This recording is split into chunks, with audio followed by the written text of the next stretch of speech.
নমস্কাৰ এই মুহূৰ্তৰ অসমৰ প্ৰত্যেকগৰাকী জনতালৈ দিবলৈ ওলাইছো ডাঙৰ খবৰ তো যিসকল মানুহে ভিডিঅ'টোত ক্লিক কৰিছে অনুগ্ৰহ কৰি ভিডিঅ'টো স্কিপ নকৰি প্ৰথমৰ পৰা শেষলৈ চাই থাকিব কিয়নো এইটো ভিডিঅ'ৰ মাজত অৰুণোদয় 3.0 আঁচনিৰ পৰা আৰম্ভ কৰি আপোন বাহন আঁচনিলৈ কেইখনমান গুৰুত্বপূৰ্ণ খবৰ আপোনালোকক প্ৰদান কৰিম তো অনুগ্ৰহ কৰি ভিডিঅ'টোত ক্লিক কৰিছে যদি ভিডিঅ'টো স্কিপ নকৰি প্ৰথমৰ পৰা শেষলৈ চাই থাকিব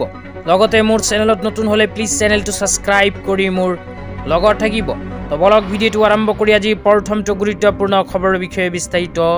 জানিল লগতে আপোনালোকক ৰিকুৱেষ্ট কৰিছো অনুগ্ৰহ কৰি ভিডিঅ'টো শ্বেয়াৰ কৰি দিব তো আপোনালোকে মোবাইল স্ক্ৰীনত চাব পাৰিছে অসম চৰকাৰে কেবিনেট বৈঠকত এনেকুৱা কেইখনমান গুৰুত্বপূৰ্ণ সিদ্ধান্ত গ্ৰহণ কৰিছে তো আপোন বাহন আঁচনিলৈ অসম চৰকাৰে কেবিনেট বৈঠকত কি সিদ্ধান্ত গ্ৰহণ কৰিছে আপোনালোকক বিতংভাৱে জনাই দিছো অনুগ্ৰহ কৰি ভিডিঅ'টোত ক্লিক কৰিছে যদি ভিডিঅ'টো স্কিপ নকৰি চাই থাকিব তো আপোন বাহন আঁচনিলৈ ইয়াতে কি কোৱা হৈছে পঢ়ি আপোনালোকক শুনাই দিছো ইয়াতে লিখা আছে আপোন বাহন আঁচনিৰ লাভালাভ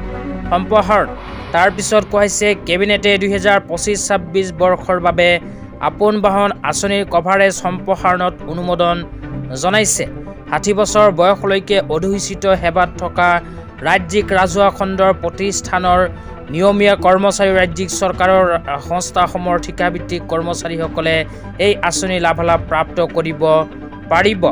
অসম চৰকাৰে নতুনকৈ কেবিনেট বৈঠকত আপোন বাহন আঁচনিলৈ এনেকৈ এখন গুৰুত্বপূৰ্ণ সিদ্ধান্ত গ্ৰহণ কৰিছে এতিয়া আপোনালোকক দিবলৈ ওলাইছো আজি দ্বিতীয়টো খুবেই গুৰুত্বপূৰ্ণ খবৰ আজিৰ দ্বিতীয়টো গুৰুত্বপূৰ্ণ খবৰ হ'ল অৰুণোদয় 3.0 আঁচনিলৈ তো আপোনালোকে মোবাইল স্ক্ৰীনত চাব পাৰিছে অসম চৰকাৰে 2025-26 বিত্তীয় বৰ্ষৰ বাজেট ঘোষণা কৰাৰ সময়ত অৰুণোদয় 3.0 আঁচনিলৈ এনেকৈ এখন সিদ্ধান্ত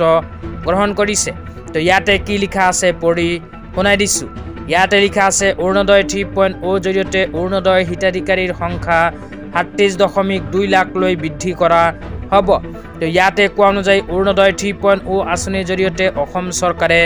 অৰুণোদয় আঁচনিৰ হিতাধিকাৰীৰ সংখ্যা 37.2 লাখলৈ বৃদ্ধি কৰিব তো যিসকল মানুহে এতিয়ালৈকে অৰুণোদয় আঁচনিৰ সুবিধা পোৱা নাই সেইসকল মানুহক অসম চৰকাৰে আকৌ অৰুণোদয় 3.0 আঁচনিৰ জৰিয়তে প্ৰদান কৰিব অৰুণোদয় আঁচনিৰ সুবিধা আৰু এইবোৰ মানুহৰ বেংক একাউণ্টত অসম চৰকাৰে প্ৰতি মাহতে প্ৰদান কৰিব 1250কৈ টকা তো আজি ইমানেই ভিডিঅ'টো চাই কেনে পালে নিশ্চয় এইটো ভিডিঅ'ৰ কমেণ্ট বক্সত কমেণ্ট কৰি জনাই দিব তো ধন্যবাদ।